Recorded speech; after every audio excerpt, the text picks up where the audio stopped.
बिस्मिल्लाहिर्रहमानिर्रहीम। नाज़रीन, मैं हूँ मुनीर अहमद और आज 3 मई आज़ादी सहाफ़त का दिन। और आपने देखा होगा कि इस वक्त मीडिया के ऊपर जो हैं सहाफ़ी वो अपने हक़ के लिए आवाज़ उठा रहे हैं। और सहाफ़ी जो दूसरों के लिए आवाज़ उठाते हैं, उनको अपने लिए क्यों आवाज़ उठानी पड़ रही है? ये एक बहुत अहम सवाल है कि दूसरों के लिए आवाज़ उठाने वालों की आवाज़ को जिस तरह से पाकिस्तान के अंदर और दुनिया के बाज़ दूसरे ममालिक के अंदर जिस तरह से कर्ब किया जाता है और उनको आवाज़ को रोकने की कोशिश की जाती है। पिछले 2 साल के अंदर आज़ादी इज़हार के हवाले से अगर हम देखें, जो बैनुल अक़वामी रिपोर्ट्स हैं, तो पाकिस्तान कोई 6 पॉइंट नीचे आ गया है और अब उसका जो दर्जा है दुनिया में, वो 148 है। तो पाकिस्तान आज़ादी सहाफ़त के हवाले से इस वक्त 148वां मुल्क है, जो हमारे लिए यकीनन एक शर्म की बात है। और ये कौन सी वजूहात हैं जिसकी वजह से पाकिस्तान की सहाफ़त जो है वो इस कदर तनज़्ज़ुली का शिकार है? हम देखते हैं कि शुरू ज़माने से ही हमारे मुल्क के अंदर जमहूरी इदारों से ज़्यादा रियासती इदारों की अमल दखली रही है। और ज़ाहिर है कि उसकी वजह से जो रियासत ने चाहा उसके मुताबिक उन्होंने मुख्तलिफ़ इदारों को प्रेशराइज़ किया और जमहूरी इदारे जो हैं वो भी फल फूल नहीं सके उस तरह से, जिसके नतीजे में जो जमहूरी अक़दार के हवाले से सहाफ़त ने अपना काम करना था, वो भी अपनी उस तरह से अपना काम नहीं कर सके। और इस वक्त जो पिछले ख़ास तौर पे 2 साल में जब से मौजूदा हुकूमत आई है, उससे हमने देखा है कि सहाफ़त पर जो कदगने हैं वो कुछ ज़्यादा बढ़ गई हैं। इश्तहारात को उनके कंटेंट के साथ जोड़ दिया गया और फिर ये है कि अब जो सरकारी इश्तहारात हैं वो भी मुख्तलिफ़ जो बाज़ इदारे हैं उनको बिल्कुल भी नहीं मिल रहे और बाज़ को ज़्यादा मुश्किलात का सामना है। और जो इलाक़ाई अख़बारात हैं उनको बिल्कुल ही मीडिया की जो गवर्नमेंट की मीडिया लिस्ट है उसमें से ऑलमोस्ट निकाल दिया गया है। और अगर मजमूई तौर पर देखें, जो हमारी मुआशी सूरत हाल है मुल्क की, वो भी बहुत दिगरगूं है, जिसकी वजह से जो इश्तहारात मिलने चाहिए या इदारों को वो भी उस तरह से नहीं मिल पा रहे, जिसकी वजह से तनख्वाहों के मसाइल जो हैं वो बहुत बढ़ गए हैं और इदारों ने बहुत सारे सहाफ़ी जो हैं वो ले ऑफ कर दिए हैं।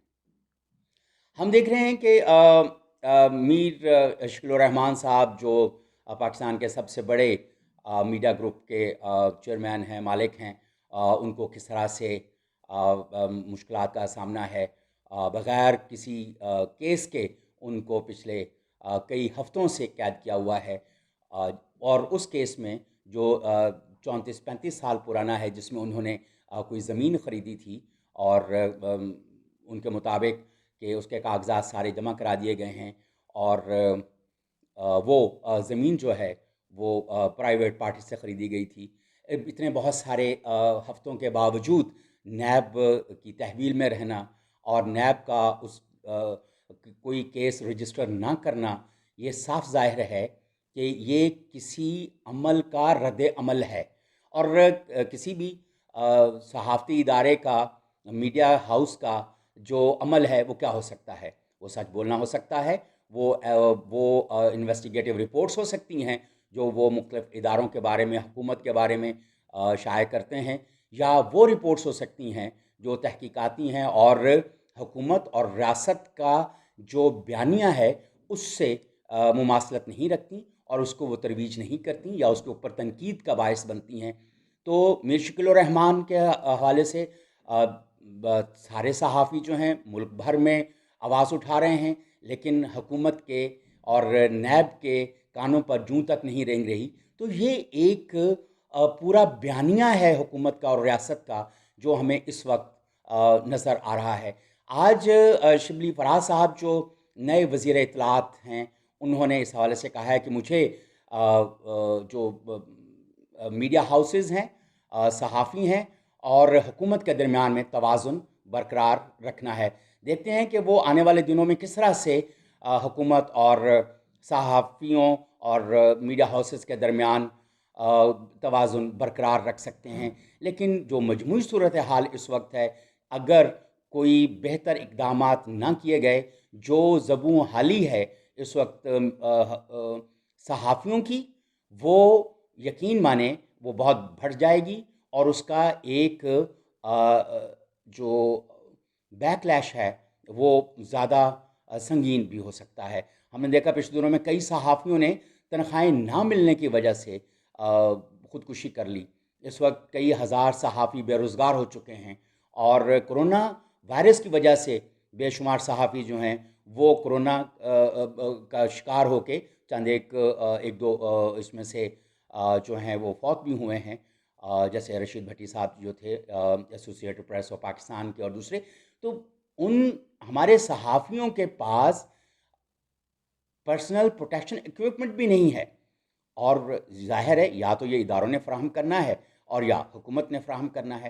دونوں ہی اس حوالے سے ہمیں لاچار نظر آتے ہیں، یا صحافی جو ہے وہ ان کی پریورٹی پر نہیں ہے۔ صحافی جو اداروں کو کما کے دیتے ہیں، صحافی جو حکومتوں کے بیانیے کو ترویج دیتے ہیں، جو ملک کے وقار کو، عزت کو بڑھاتے ہیں، آج ان کی اپنی عزت، اپنا احترام، اپنا روزگار اور ان کا اپنا گھر جو ہے وہ اس وقت اسٹیک پر ہے، اور وہ انتہائی قسم پرسی والی جو حالت ہے بے شمار صحافیوں کی وہ آ چکی ہے۔